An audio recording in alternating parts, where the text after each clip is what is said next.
Hello students, I am Paras, your science teacher.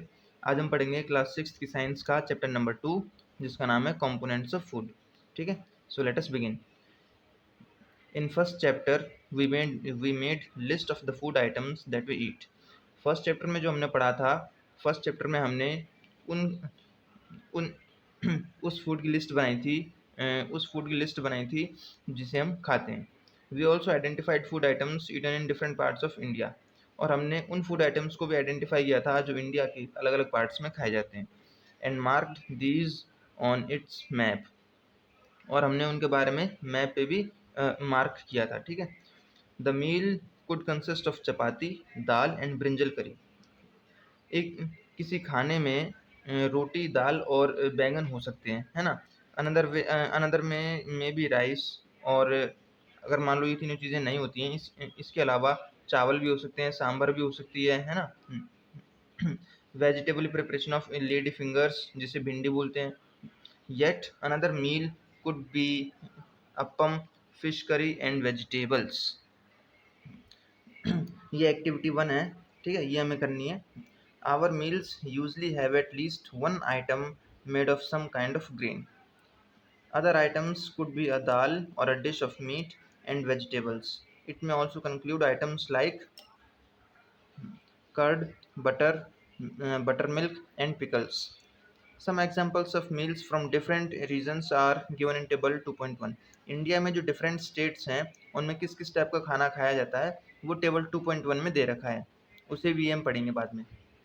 Select food items you depicted on the map in chapter 1। आप सभी को उनमें से उन फूड आइटम्स को पिक करना है जो आपने चैप्टर 1 में मैप में बनाए थे, मतलब मार्क किए थे। ठीक है। And some more meals to this list and enter these in table 2.1.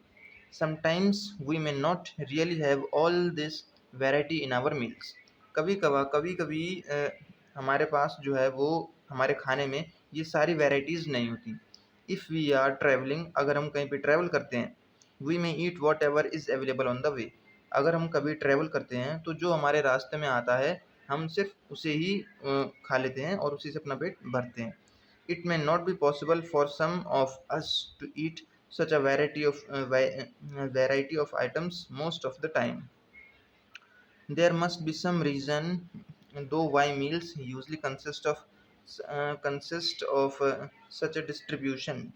Do you think that your body needs different kinds of food for some special purpose?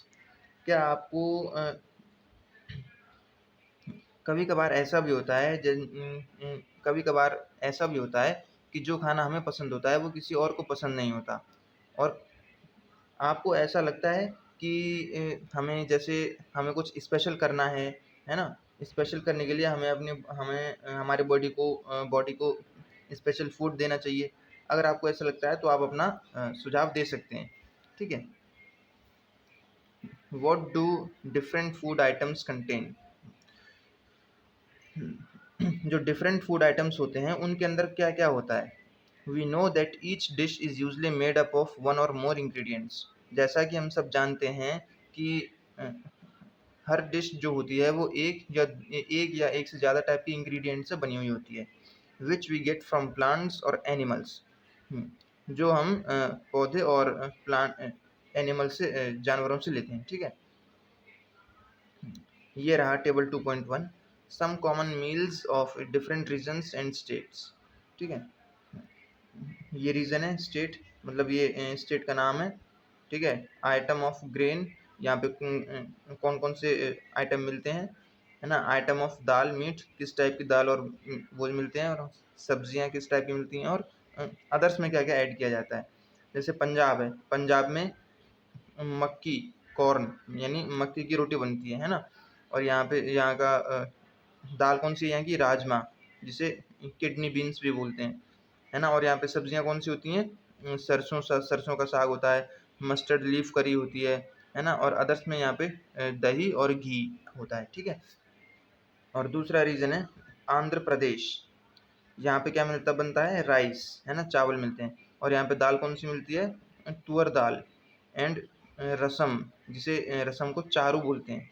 इस दाल का नाम तो वैसे भी मैं भी पहली बार ही सुन रहा हूँ।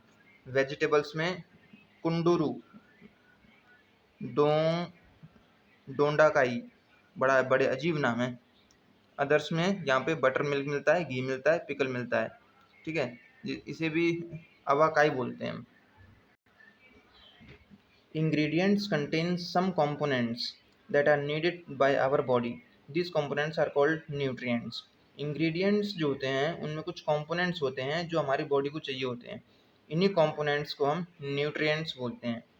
The major nutrients in our food are named carbohydrates, proteins, fats, vitamins and minerals.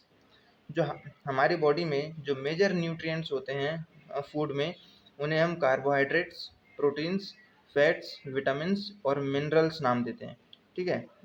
In addition food contains dietary fibres and water which are also needed by our body. लेकिन जो फूड आइटम्स होते हैं, है ना, जो food items होते हैं उनमें डाइटरी फाइबर्स होते हैं, वाटर होता है, ये भी हमारी बॉडी को चाहिए होते हैं। Do all foods contain all these nutrients? क्या ये सभी खाने सारे न्यूट्रिएंट्स को कंटेन करते हैं, मतलब सारे न्यूट्रिएंट्स होते हैं? With some simple methods we can test whether cooked food और a raw ingredient contains one or more of these nutrients. These nutrients. The tests for presence of carbohydrates, proteins, and fats are simpler to do as compared to the tests for other nutrients. Let us do these tests and record all your observations in table 2.2. For carrying out these tests, you will need solutions of iodine, copper sulfate, and caustic soda. You will also need a few test tubes and a dropper. Try these tests on cooked food items as well as raw materials.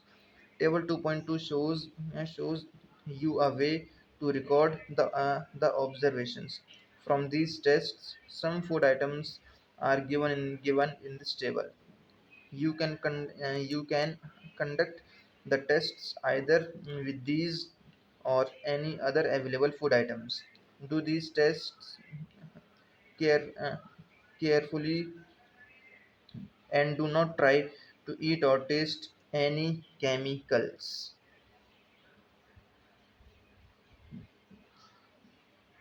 If the required solutions are not available in ready-made form, your teacher can prepare them as follows. Let us begin by testing different food items to see if they contain carbohydrates. The, there are many types of carbohydrates. The main carbohydrates found in our food are in the form of starch and sugars. We can easily test if a food item contains starch. Activity 2, ये सारी activities वैसे classes में करवाई जाती हैं teacher से, but अभी lockdown चल रहा है तो आप कहाँ से एक्टिविटीज़ करोगे, है ना। ये तो अब बात करते हैं हम कि स्टार्च के लिए टेस्ट कैसे किया जाता है। Take a small quantity of a food item.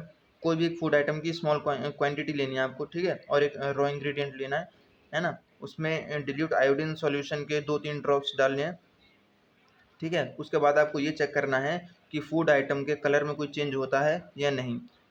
आपको ये चेक करना है कि अगर कलर चेंज होता भी है तो क्या वो ब्लू और ब्लैक कलर का चेंज होता है। A blue black colour indicates that it contains starch. वो आयोडीन सॉल्यूशन डालने के बाद अगर खाने का ब्लू ब्लैक कलर हो जाता है तो इसका ये मतलब है कि खाने में स्टार्च है, ठीक है। और यही एक्टिविटी आपको, मतलब यही टेस्ट आपको दूसरे फूड आइटम्स के साथ रिपीट करना है जिनमें आपको लगता है कि स्टार्च होता है, ठीक है। तो आई थिंक आज के लिए इतना ही काफ़ी है दोस्तों, है ना। बाकी काम हम यहाँ से कल पढ़ेंगे। आई होप आपको तरीका समझ में आया होगा मेरा। अगर समझ में आया है तो प्लीज़ इस वीडियो को लाइक और सब्सक्राइब ज़रूर करें। मिलते हैं नेक्स्ट क्लास में, तब तक के लिए स्टे होम, स्टे सेफ।